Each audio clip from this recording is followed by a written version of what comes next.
the cells, I will talk about cells for this reason, because every function that you see in the human body is already present in every cell.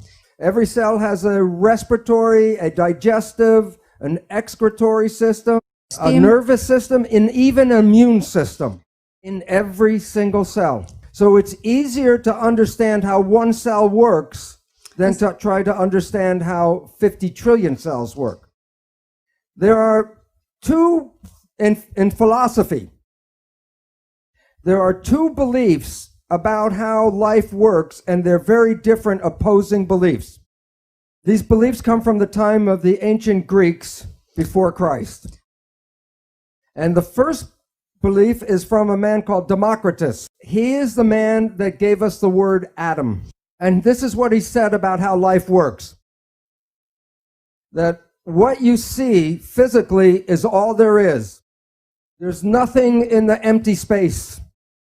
If you want to understand life, then you have to understand atoms, and that means uncuttable. The smallest thing is an atom. And there's atoms, and then there's empty space. So atoms are in space. And then motion is when atoms hit each other and bounce like a billiard ball. So life is atoms colliding with each other. A completely different point of view is provided by Socrates. He has a dualistic vision. One is there's an invisible energy which he calls a form or a soul that gives shape to matter. That this energy was here before life and will be here forever. The energy is separate from matter. That the energy is perfect and ideal, and it is unchanging. Then he talks about the material world, the physical world, and he says that the physical world is imperfect or a corrupt shadow of the ideal. So, for example, you can imagine the concept of a perfect circle, but you can't, with a pencil, you can't make a perfect circle. So that the invisible world is perfect and the physical world is not. And this is the foundation of like the church that says that this world is not where we want to be. We want to be in the perfect world. So there are two beliefs of how cells are controlled. One is the control comes from the outside in, and the other is that the control is from the inside and goes out. The belief of the outside control is from Socrates, that a form or a soul comes in and gives life. And the followers of Socrates are spiritualists. In contrast, the followers of Democritus talk about atoms and mechanism.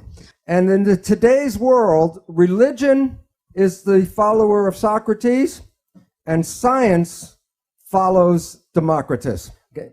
The belief in Democritus is based on the work of Isaac Newton.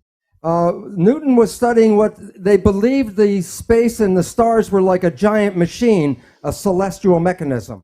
Then he created a mathematics called calculus and put in the data, for example, of the moon going around the earth, and he included mass, gravity, and acceleration. And with his equations, he could predict the accurate movement of the solar system. But he did not put God in the equation. He did not put spirit into the equation, or a soul, no energy. So he predicted the universe based only on studying matter. And in conclusion, he said the universe is a machine. And if it is a machine, then the concept of Democritus was right, and that Democritus was based on materialism. So science, including medicine, does not include invisible forces, energy, spirit in their understanding.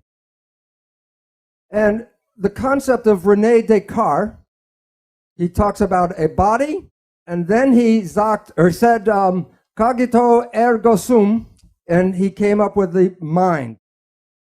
But after Newton, Then we separate the mind from the body, and this is a vital force. And in Newtonian physics, which is based on matter only, you eliminate the vital force in the mind.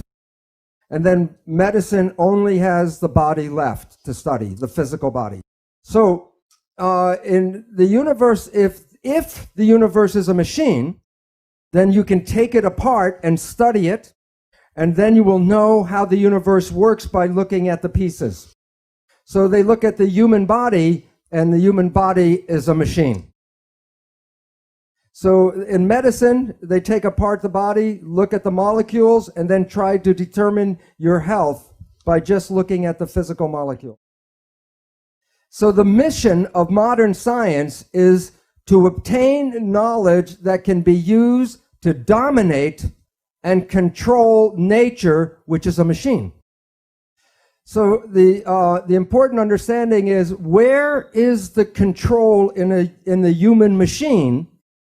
And from Charles Darwin, he said that the control is passed from parent to child because the traits of the parents are expressed in the child.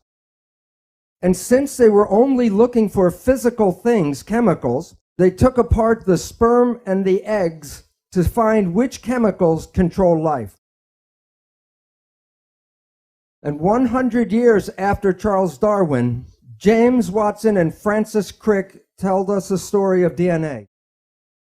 The DNA is a double helix, and the pattern for the human body's materials are in just one single helix. So each strand has a pattern.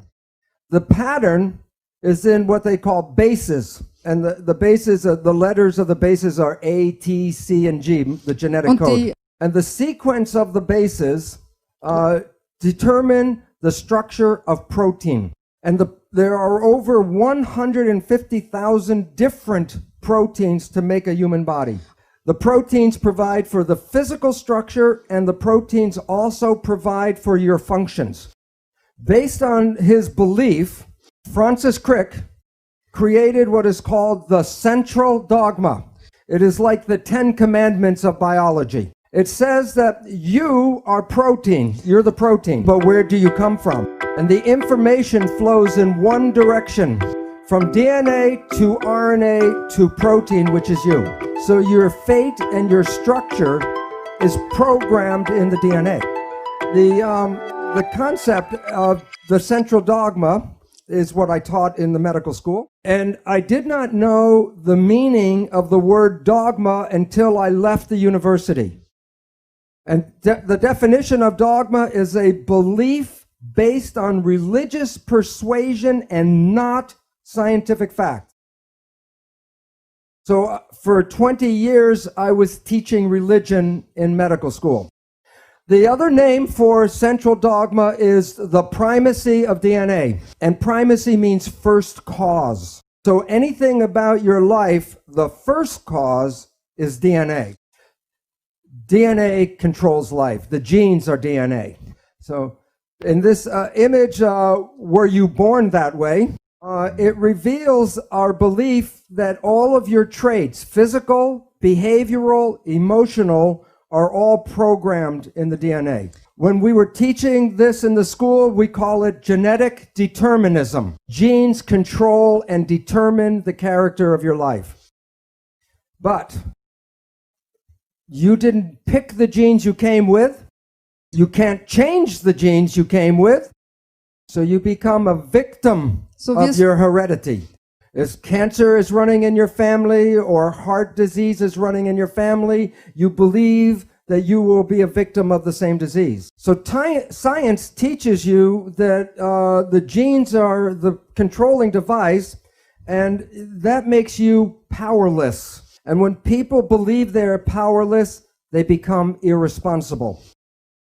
But the question is, what kind of belief do we teach in the end? So what we were teaching in medical school is conventional belief that the medical model is that you are a biochemical machine controlled by genes. And the significance of that is this is based on logic. If a healing profession works in agreement with nature and science, then that healing profession should be a benefit to the patients.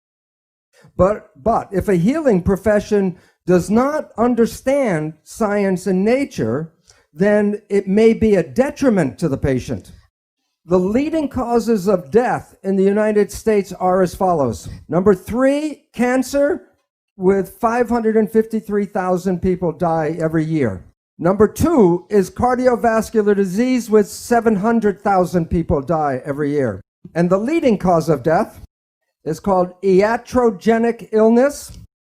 And what that means is illness due to medical treatment. 784,000 people die every year from medical treatment, not from the disease, but from the treatment of the disease. Over 300,000 people die from prescription drugs. So the belief in the medical model is false. There are 4 assumptions that Greg talked about, but I will talk about 3 of these assumptions and how they relate to the cells and the biology. Assumption number 1 is that the body is a physical machine made out of parts, chemicals, and molecules and atoms, and that's all you need to know. And this is the foundation of Newtonian physics, only studying the material. Assumption number 2, genes control biological expression. And assumption number 3 is that Darwinian evolution provides for the biological world that we have. I will now talk about each one of these in a row and how they relate to biology. The first assumption about Newtonian physics. Okay. Science is like a building with many floors, and the lower floors are the foundation for the floors above. The first floor in science is mathematics.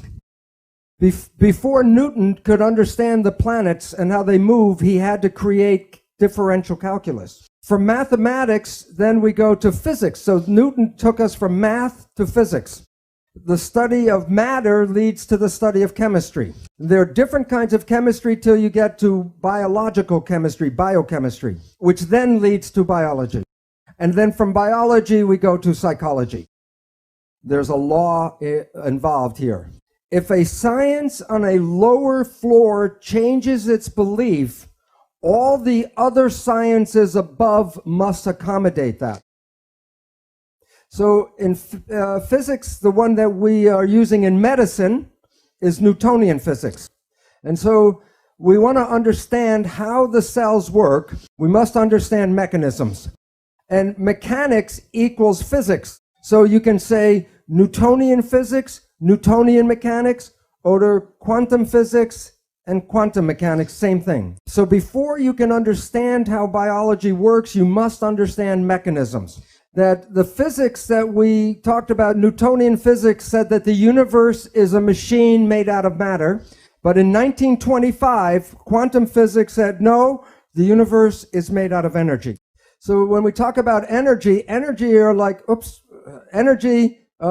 is like waves in the water. That is, in fact, actually energy moving through water. So this is the actual shape of energy waves going through space. The question is, when 2 waves are coming toward each other, what happens when they meet? And the answer is they become entangled with each other. So in this room right now, there are radio, television waves, cell phone waves, all kinds of energy in the room entangled. But matter, I can separate and study each piece, but energy waves, I cannot separate. So conventional science is reductionistic. It takes things apart and studies pieces. But the new physics says, no, you have to study wholeness because you cannot separate the energy. So when a doctor looks at a sick patient in his office, he looks at his physical body and tries to understand what's going on. But what we all know about wholeness is that what affects the patient is his job, the family, the environment, the community, so that to study illness, you can't see it just in the physical body. So this is how energy waves interact.